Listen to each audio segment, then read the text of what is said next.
എനിക്ക് ഇതൊന്നും ഇഷ്ടമല്ലെന്ന് പറഞ്ഞില്ലേ? രാത്രിയില്ല ഒരു കുഴക്കട്ടയും ചോറും. എനിക്കൊരു 300 രൂപ ഇട്ടാ ഞാൻ ഓർഡർ ചെയ്തോളാം.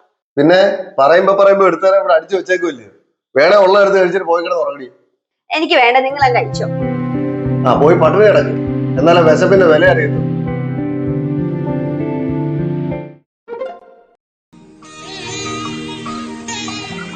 നീ ഒരുത്തി അവളെ ഇങ്ങനെ വഷളാക്കി. അവള് പട്ടിണി കിടന്ന പിന്നെ എങ്ങനെ മനസ്സമാധാനത്തോടെ കിടന്ന് ഉറങ്ങും ഞാൻ? അതുകൊണ്ട് എന്ന് ഹോട്ടലിൽ നിന്ന് ഫുഡ് വരുത്തി കൊടുക്കും. എടി വീട്ടിൽ എന്തോ കഴിക്കാനുള്ളതെന്ന് വെച്ചാൽ അത് കഴിച്ച് ശീലിക്കണം പിള്ളേര്. ചോദിക്കുന്ന എന്ത് വാങ്ങിച്ചു കൊടുക്കാൻ ആളുള്ളത് കൊണ്ടാണ് ഈ അഹങ്കാരം. അത് മാറണമെങ്കിൽ നീ കൂടെ വിചാരിക്കണം. എന്ത് ചെയ്യാനാ? എന്നെ കൊണ്ട് ഒക്കുന്നതിലൊക്കെ ഞാൻ ചെയ്യുന്നില്ലേ? നീ ചെയ്യുന്നില്ലെന്നല്ല, പക്ഷെ ആവശ്യമില്ലാതെയുള്ള ഈ താളത്തിനൊത്തുള്ള തുള്ളലൊന്നും നിർത്താവും.